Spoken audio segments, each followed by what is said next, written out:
Padre celestial,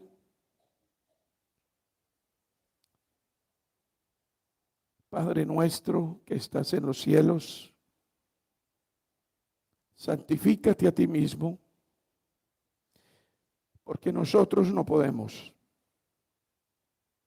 Que tu reino que ya ha venido a nosotros se extienda en Villavicencio, en Vanguardia, en cada barrio donde viven mis hermanos que están aquí hoy.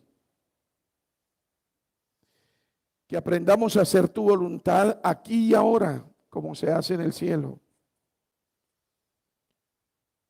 Danos el pan de cada día. La vida en este país cada vez es más costosa, más difícil.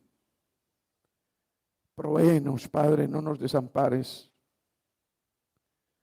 Te damos gracias porque has sido fiel en tu provisión para con nosotros todos los días de nuestra vida. Nada nos ha faltado. Ahora, Padre, en este momento, danos el pan espiritual. Nútrenos con tu palabra. Danos la gracia de escucharla con reverencia, de entenderla, de guardarla en nuestros corazones y sobre todo, Señor, danos la fuerza para obedecerla. Y a mí, Padre, dame la gracia de hablar de Cristo y de nadie ni de nada más. Ayúdame a proclamar tu evangelio con fidelidad y verdad. No dejes que me aparte ni a izquierda ni a derecha. Manténme en tu rectitud y bendice y edifica a mis hermanos y mi propia vida. Líbrame del malo. No me dejes caer en tentación. Cuídame, Señor, y ayúdame en mis debilidades y perdona mis pecados. Lávame con la sangre preciosa de tu Hijo amado y que nada impida tu evangelio esta mañana. Que sea cada día un mejor hombre, un mejor esposo, un mejor padre, un mejor pastor en tu nombre y para tu gloria. En el precioso nombre que tiene todo mérito y toda bondad, sin dejar de encomendarte a mis hermanas Marleni y Esperanza Guarín, que están muy enfermas. Sin dejar de recordarte a Camilo. Padre, no lo dejes, no lo abandones. Alégranos con la sanidad de nuestros hermanos enfermos. Te pido por el anciano Ricardo. Restablécelo, Señor, haz que la cirugía que le practicaron le devuelva su salud. Y también te pido por los niños que están recién nacidos y los que están por nacer, porque son santos, son tuyos, están en tu pacto. Por favor, Señor, cuídalos y bendícelos en el nombre precioso de nuestro Señor Jesucristo. Amén. Bien, como estamos de puente, nadie tiene afán, ¿no es cierto? Todos estamos de vacaciones. Vamos a empezar hoy el sermón con una gran y fundamental declaración de las Sagradas Escrituras. Le dice Cristo a sus discípulos: ¿quién dicen los hombres que soy yo? Mateo capítulo 16, ¿no? Los que están tomando nota, versículos 13 al 18. En el versículo 13, capítulo 16 de Mateo dice: viniendo Jesús a la región de Cesarea de Filipo, preguntó a sus discípulos diciendo: ¿quién dicen los hombres que es el Hijo del Hombre? La respuesta fue aleatoria, la gente no sabía qué decir, la gente dice muchas cosas. Y eso se repite hoy día. Hoy preguntamos quién es Cristo para la gente y la gente dice 50,000 cosas. Hoy no lo dijo aquí Rubén, en su dirección dijo: la gente tiene muchos conceptos sobre Cristo, piensa muchas cosas de Cristo. Y él le dio importancia a esa pregunta: ¿quién dicen los hombres que soy yo? ¿Y por qué empecé con esto? Porque como estamos en el año del discípulo, y ya todos ustedes a mitad de año, estamos en julio, ya todos ustedes deben tener el discípulo, me imagino yo. 6 meses suficiente para tener un discípulo. Pero también he oído mucho la pregunta o la afirmación que, ay, pastor, yo no sé cómo evangelizar. Pastor, yo no sé cómo hablarle a la gente. Y entonces estamos incubando la idea de que necesitamos un entrenamiento de 4 años para poder compartir el evangelio. Miren la pregunta que hace Cristo. ¿Y Cristo qué está haciendo aquí con sus discípulos? Los está evangelizando. ¿Quién dicen los hombres que soy yo? Pregunta sencilla. No tiene misterio. No necesita ir al seminario para eso. ¿Quién dicen los hombres que soy yo? ¿Usted qué piensa de Cristo? El otro día estaba en los Estados Unidos con el pastor David Green. Y en los almacenes, en muchos almacenes en los Estados Unidos, ponen un empleado en la puerta de entrada que saluda a los clientes, les da la bienvenida. Y el pastor Green, yo entré y la muchacha me dijo, era una señorita de color, bienvenido, Bueno, me echó el discursito de la bienvenida y yo pasé derecho. Le sonrí, pagué con una sonrisa, le agradecí y me fui. Pero el pastor Green se paró delante de ella, así todo serio, y le dice, ¿ya tienes a Cristo en tu corazón? La otra se quedó. No, señor. Digo, lo necesitas. Evangelizar. Hablar de Cristo a otros. ¿Quién dice?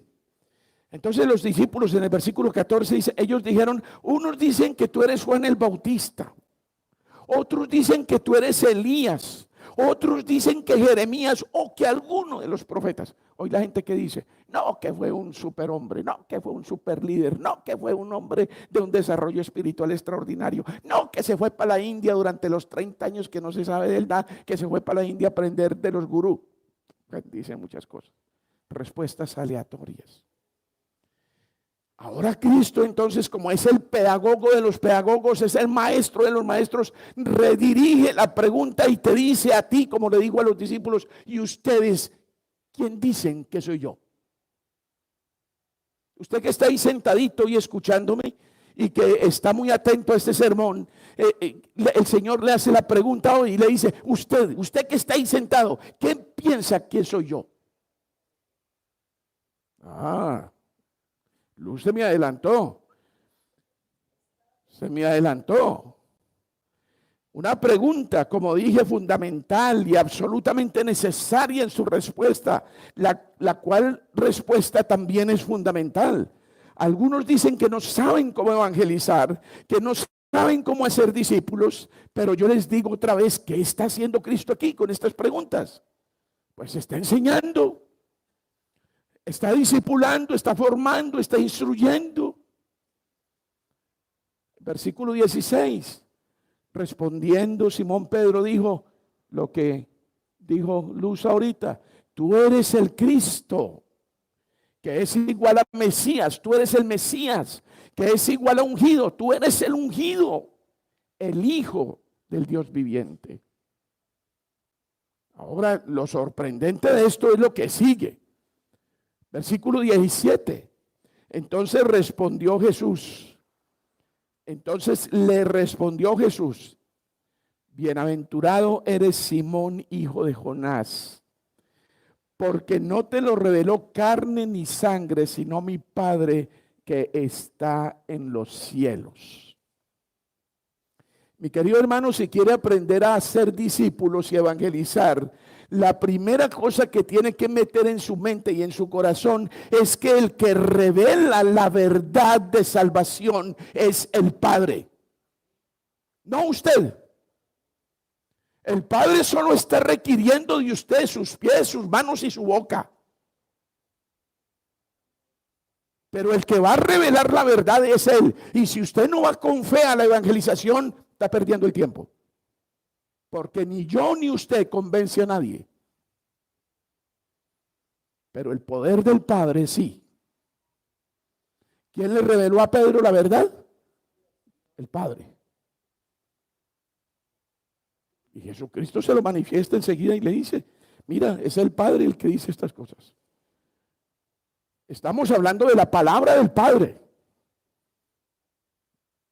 Ahora, yo les pregunto, ¿dónde podemos medir la importancia de la pregunta y la suprema importancia de la respuesta?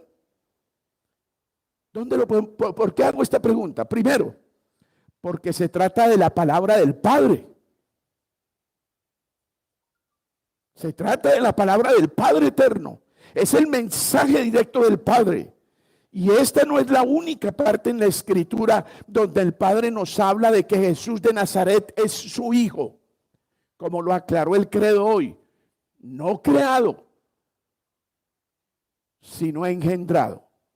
Jesucristo es el unigénito del Padre. ¿Qué quiere decir? Es el único Hijo que el Padre tiene engendrado. ¿Qué le dijo el ángel a María cuando ella estaba aterrada que iba a tener un hijo, un bebé? Yo no conozco varón. Y dijo, María, tranquila, no te preocupes. Lo que hay en ti es obra del Espíritu Santo. El Espíritu Santo te cubrirá con su sombra y entonces tendrás un hijo. Pero ese engendramiento en la economía de Dios es desde la eternidad. Jesucristo siempre, por la eternidad, ha sido el Hijo engendrado del Padre. Siempre. Qué importante es que nosotros notemos que esta respuesta extraordinaria de Pedro, revelada por el Padre, es la palabra del Padre. ¿Y cuándo más dijo el Padre que Jesucristo era su Hijo?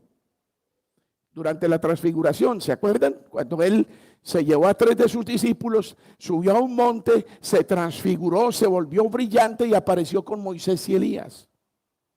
¿Cuál fue la voz que oyeron los discípulos que estaban ahí? En Mateo 17:5 dice, mientras aún hablaban, una nube de luz los cubrió. Y he aquí una voz desde la nube que decía, este es mi Hijo amado, en quien tengo complacencia, a Él oír. Mi querido hermano, la primera cosa que usted tiene que hacer cuando está hablando con su gente es: Jesucristo es el Hijo amado del Padre, en el cual hay toda complacencia y a quien tenemos que oír. Es decir, aclárele desde un principio a su propuesto discípulo que no es asunto suyo esto de llegar a creer. Es asunto de aprender que usted necesita oír a Cristo. Y si usted en esta mañana está oyendo la voz y las palabras del pastor Leonel y los está asimilando de esa manera en su mente y en su corazón, está perdiendo el tiempo. Debe pedirle a Dios mientras predico que tú puedas oír a Cristo, porque de lo contrario no habrá salvación. Solo Él les salva. Y esa es la sencillez de la fe cristiana. Hermanos, ¿por qué hacen tan complicada la cosa? Es absolutamente sencilla. ¿Qué es lo que tienes que hacer? Creer que Jesús de Nazaret es el Hijo de Dios. Porque si tú no crees eso, ¿cómo vas a creer que te puede salvar? ¿Y por qué te va a salvar? En segundo lugar, esta pregunta y esta respuesta es importante porque durante el bautismo del Señor Jesucristo, que no fue un bautismo como el nuestro, sino su consagración al sacerdocio, también dice Lucas 3:22, y descendió el Espíritu Santo sobre él en forma corporal como paloma, y vino una voz del cielo que decía, tú eres mi Hijo amado, en ti tengo complacencia. Hermanos, ¿saben una cosa? Dios no tiene complacencia en ninguno de nosotros. ni siquiera en este que está predicando. Dios no tiene complacencia en mí. En el único que se complace y tiene toda complacencia es en Cristo. Y entonces, mi querido hermano, tu sencilla teología debe ser esta: si no tengo a Cristo, si no escucho a Cristo, si no amo a Cristo, si no obedezco a Cristo, no hay complacencia ante el Señor.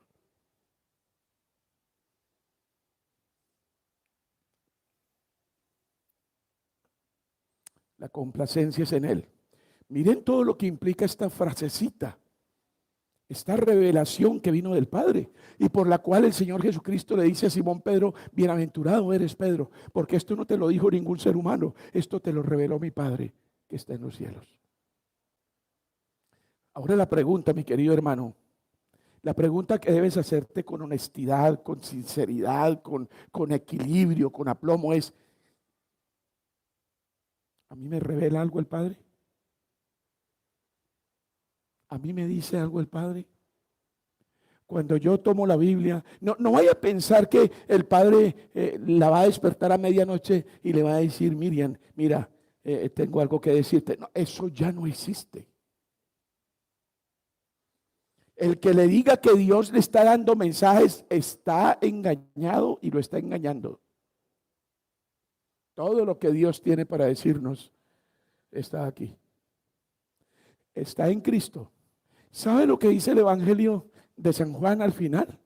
Dice que Cristo hizo y dijo muchas otras cosas, tantas que no cabrían en el mundo los libros que se podrían escribir de todo lo que dijo Cristo. ¿Y qué es lo que dice Cristo? Lo que el Padre le dijo que dijera.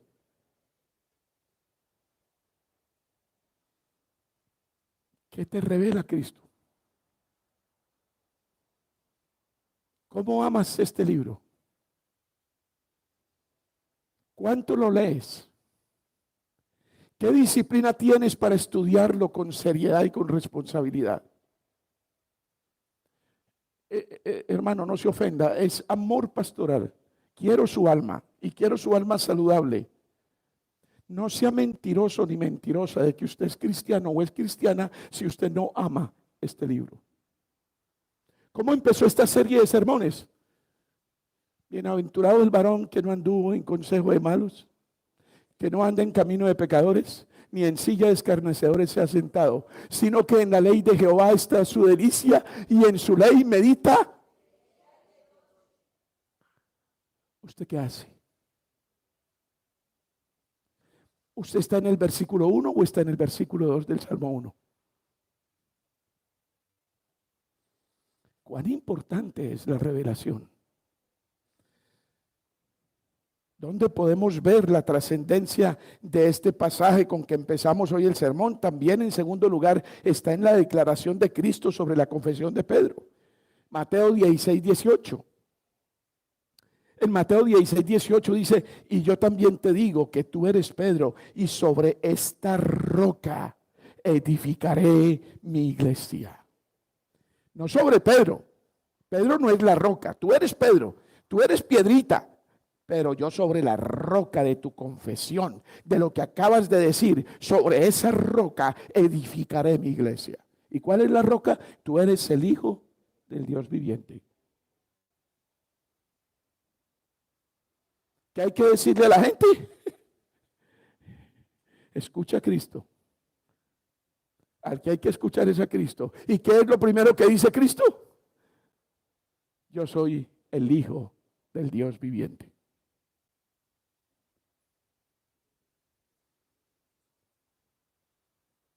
Elabora esa idea. Dale vueltas. Manténla en tu corazón. Sobre esa verdad inamovible se fundó la iglesia de Cristo. Y añade el versículo y dice: las puertas del infierno no van a prevalecer contra el empuje de la iglesia. Y el empuje de la iglesia no es otra cosa que evangelismo. No es otra cosa, sino misión. Hablarle a otros de Cristo. ¿Tiene usted esa fe? ¿Tiene esa convicción? ¿Está usted revestido de ese poder? ¿Está usted dispuesto a abrir su boca y dejar que Dios obre con el poder de su palabra? ¿Con qué fue hecho el mundo? ¿Con qué se hizo la tierra? ¿Con qué se hizo lo que vemos y lo que no vemos? Con la palabra.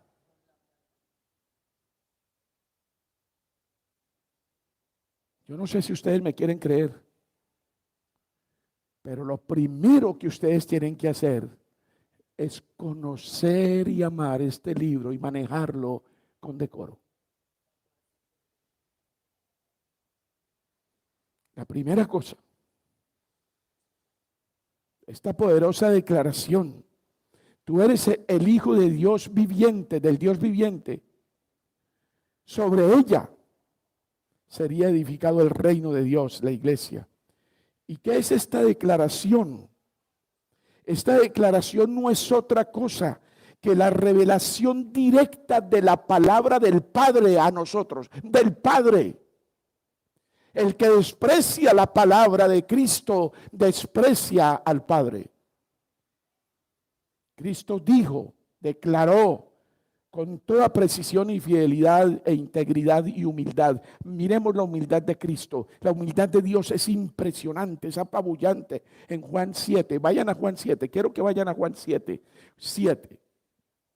No 17, todavía no llegamos allá. Vamos a Juan 7. Vamos a Juan 7. Versículo 16. Versículo 16. 7:16.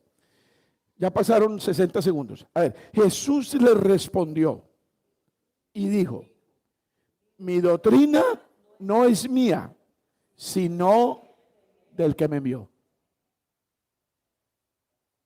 Cristo no tuvo la presunción de decir, esta es mi palabra. Él está aquí diciendo, esta es la palabra de mi Padre. Yo aquí estoy como siervo, estoy sirviendo, estoy ministrando lo que el Padre me dijo que hiciera. Ahí mismo en San Juan, vayan al 14. Adelanten 7 capítulos, vayan al 14. San Juan 14. No tengan miedo de leer conmigo, me gusta que participen. Juan 14, versículo 24. 14, 24. Ya pasaron 30 segundos. Juan 14, 24. El que no me ama, no guarda mis palabras. Y la palabra que habéis oído no es mía, sino del Padre que me envió. Yo no sé ustedes qué seriedad le dan a esto. No sé qué tanto impacto les causa en sus corazones. Pero ¿cómo debemos evangelizar? Dando, entregando, regando, sembrando, confiados en que el Padre revelará.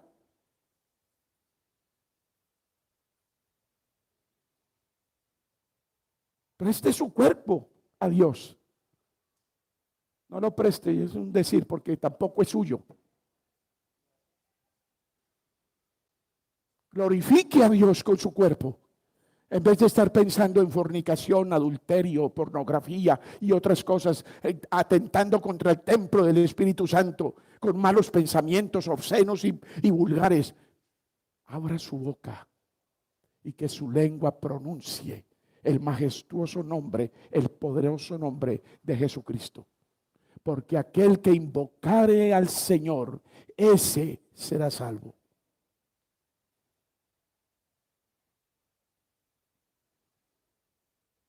Es lo que tenemos que hacer. La palabra de Dios Padre. La palabra de Dios Padre no es otra cosa que el verbo hecho carne, que habitó entre nosotros.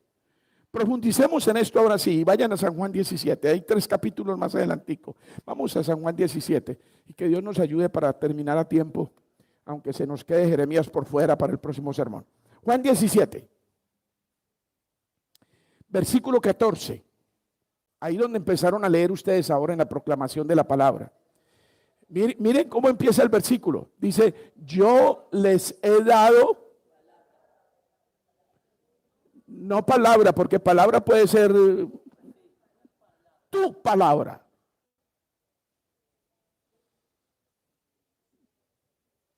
¿Qué es lo que tienes que dar, hermano, que evangelizas? La palabra del Señor. Pero ¿cómo la vas a dar si no la conoces? ¿Cómo la vas a distribuir si no la amas? ¿Cómo la puedes presentar con decoro si no la llevas en tu corazón y en tu mente? Yo les he dado tu palabra. ¿Y cuál es la reacción cuando usted ofrece palabra? Cuando usted da palabra, ¿el mundo qué? Te aborrece. Yo me acuerdo una vez que el hermano Jacir preparó una reunión en Restrepo, en un auditorio grandísimo, y invitaron un poco de gente, y yo me subí al escenario así altísimo, yo miraba a la gente ahí abajo y empecé a exponer la palabra, el evangelio. Y cuando mencioné a la Virgen María y dije que ella no era salvadora, el 85% del auditorio se paró y se fue. Quedé con 4. Se pararon, se fueron, quedamos básicamente, hermanos así, de otro hermano de Rocío del Hermón y yo. Y se fueron. Solo porque dije que la Virgen María no era salvadora. Porque cuando damos palabra de Dios, el mundo nos aborrece. ¿Tiene miedo que lo aborrezcan? ¿Tiene miedo que le pongan en la cara el aborrecimiento? No tema, porque no es a usted el que aborrecen, es a Cristo. Más bien mírelos con compasión. Cristo está orando aquí en este capítulo 17, está orando sacerdotalmente antes de ir al suplicio de la cruz, lo que vamos a conmemorar enseguida.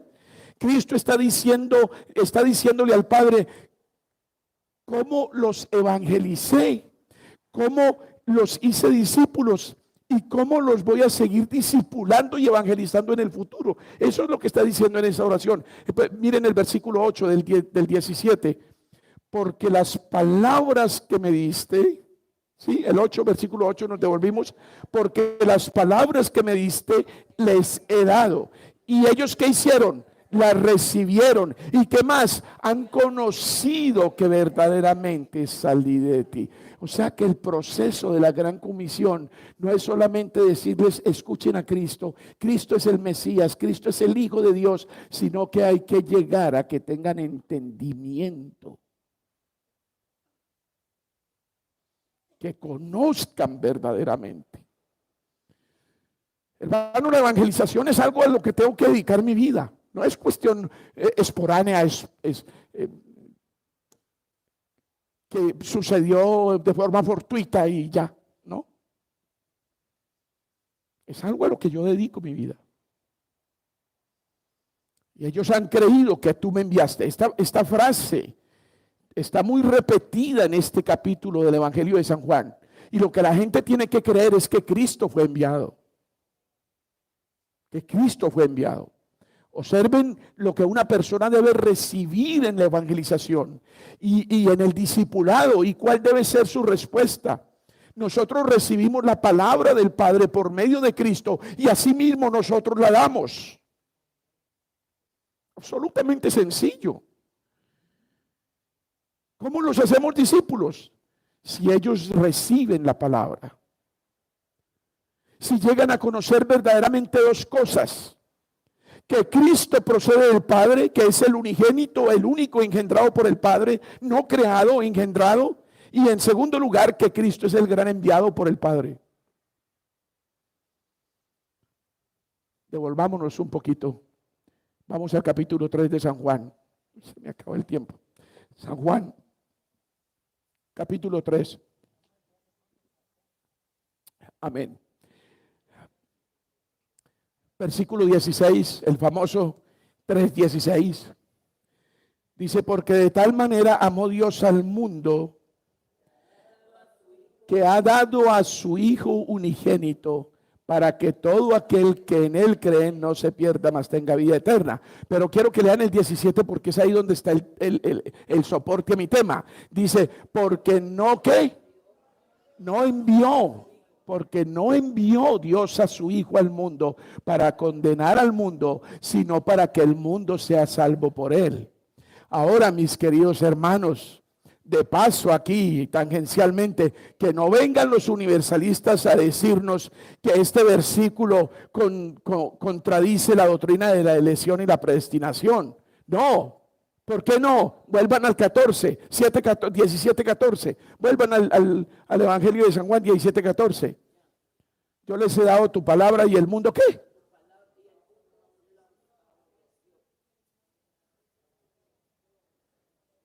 ¿Cómo así que Dios ama a los que aborrecen a Cristo? El mundo los aborreció. En San Juan 3, 16 y 17 se habla de otro mundo. Se habla del mundo de los creyentes, de la esfera de los creyentes, de los elegidos. Y veamos el contexto de San Juan 17 para que entendamos mejor eso. Vamos al versículo 15. El versículo 15 dice, no ruego que los quites del mundo, sino que los guardes del mal.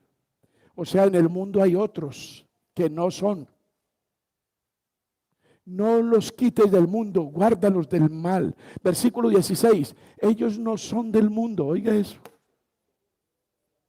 Ellos no son del mundo, como tampoco yo soy del mundo. Versículo 17, santifícalos en tu verdad, tu palabra es verdad. Tantos libros, tantas conferencias, tantos sermones alrededor de la santidad del creyente. Aquí está en un versículo. ¿Qué es lo que te santifica? ¿Qué es lo que te hace santo? La palabra. Porque tu palabra es verdad. La palabra es la que limpia. Claro, si la practicas, si la obedeces, si la pones en práctica. Si solamente la oyes. Sí. Bueno, entonces, santifícalos en tu verdad. Tu palabra es verdad. Hermano, ¿usted no tiene vida santa? ¿A usted la santidad le parece una cosa difícil, harta, pesada, inalcanzable, rara, extraña, por allá de extraterrestres, para los de Marte, no para nosotros? ¿A usted le parece eso así? Lo único que eso significa, mi querido hermano, es que usted no conoce ni 5 de la palabra de Dios. Qué pena con usted, pero esa es la verdad. Lo que santifica a una persona es la palabra. En San Juan 15:3 dice que el Padre nos limpia por la palabra. Y ahora viene en el 18. Dice, como tú me enviaste al mundo, así yo los he enviado al mundo. Entonces, ¿de qué mundo estamos hablando en San Juan 3:16? El Señor mandó al mundo. ¿A cuál mundo? Al mundo que no cree. Para salvar a los que creen. Y los que creen son enviados por Cristo para que sigan en ese mundo haciendo ¿qué? Que la gente crea por medio del testimonio.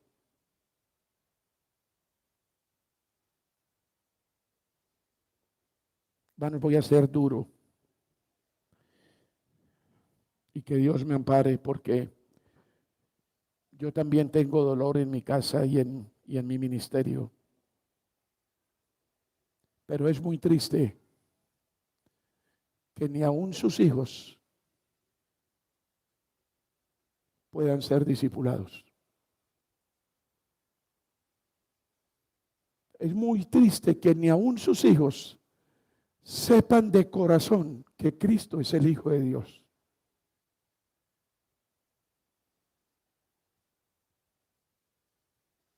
Hermanos, no nos quieren creer que somos una comunidad de pacto. Hay algunos entre ustedes que no creen eso.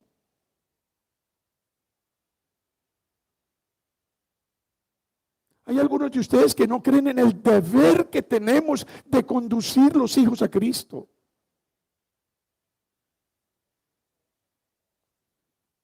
No tienen fe en la teología del pacto. No creen la promesa de Dios de que la salvación es para usted y para sus hijos. ¿Cómo creen que vamos a ser una iglesia evangelizadora y misionera si usted ni siquiera es misionero en su casa? Lo único que hace es dar mal ejemplo a sus hijos y guiarlos por sendas de perdición. Lo raro es por qué insiste en que usted es cristiano o cristiana. Solo me interesa que piensen, que razonen, que tengan una confrontación personal allá en lo íntimo de su corazón. El mundo de los que necesitan oír la palabra del Padre empieza en su casa. Empieza con su parentela.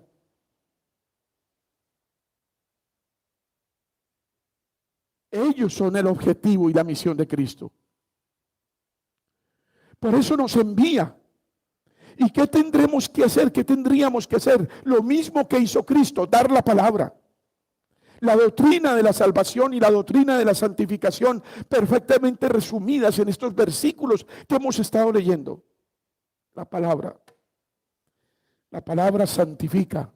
Versículo 17, ¿no? Ahí, santifícalos en tu verdad. Tu palabra es verdad. Cristo se santifica a sí mismo. ¿Ustedes están oyendo eso?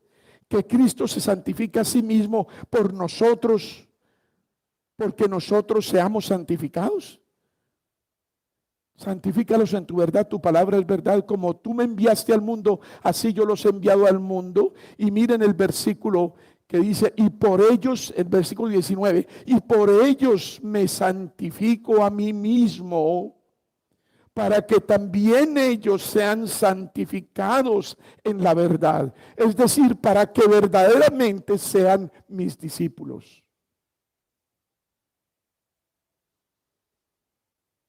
¿A qué le da vueltas? ¿Qué es lo que no entiende? ¿Qué es lo difícil de esto? ¿Qué es lo que no podemos entender? Hermanos, todo está dado. Toda la escritura es inspirada por Dios y es útil para enseñar, para contradecir, para corregir, para instruir en justicia, a fin de que usted como hombre de Dios y como mujer de Dios esté equipada y preparada y equipado y preparado para toda buena obra. No me venga con mentiras, no me venga con cuentos, que usted no puede actuar bien, que usted no puede abandonar el pecado, que usted no puede arreglar su vida, que usted no puede volverse moralmente aceptable para la gloria de Cristo, porque aquí está todo. Lo que pasa es que usted no me quiere oír, usted no quiere oír al Padre, usted no quiere oír a Cristo, usted no quiere amar este libro. Y tiene 50,000 disculpas. Cuando se esté muriendo, recurra a su negocio. Cuando se esté muriendo, invoque su carrera. Cuando se esté muriendo, aférrese de su plata, de su moto, de su bicicleta, de su fútbol. Y va a morir en las tinieblas más horribles que usted no puede imaginar.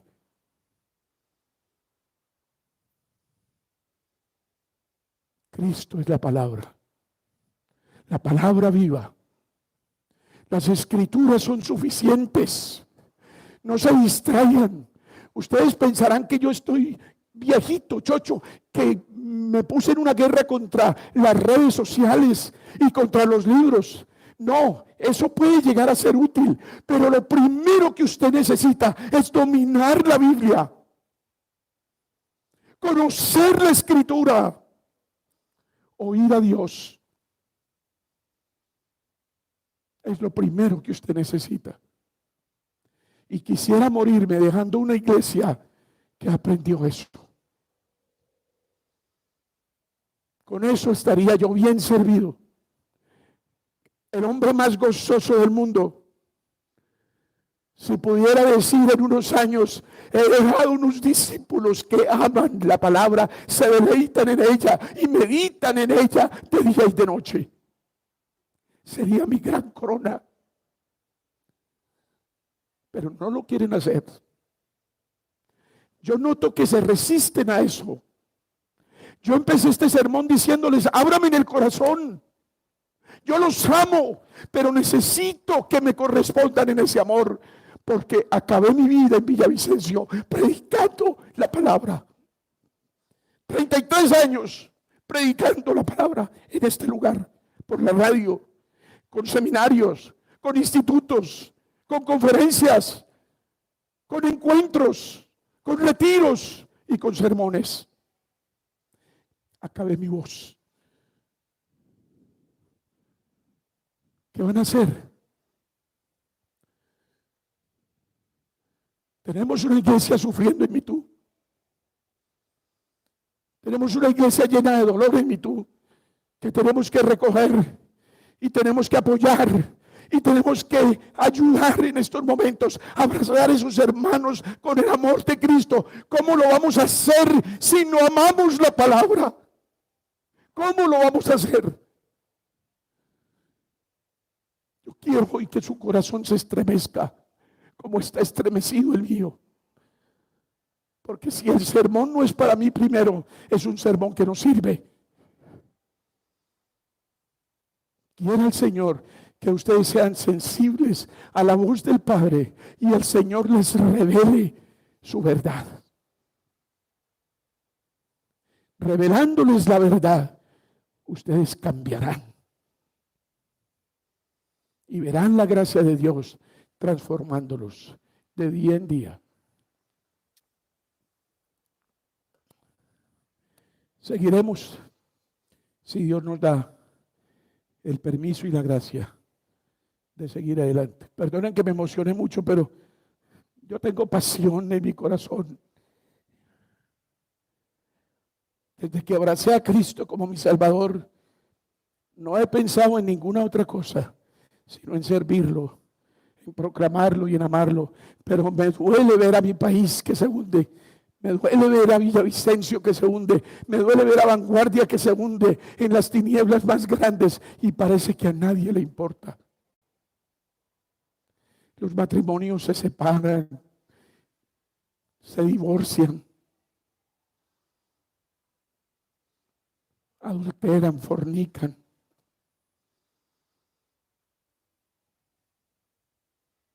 Todo es una pornografía horrible. En la publicidad, en la televisión, en las películas, ya no hay dónde ir, dónde escapar. Solamente si nos unimos como familia y nos guardamos los unos a los otros.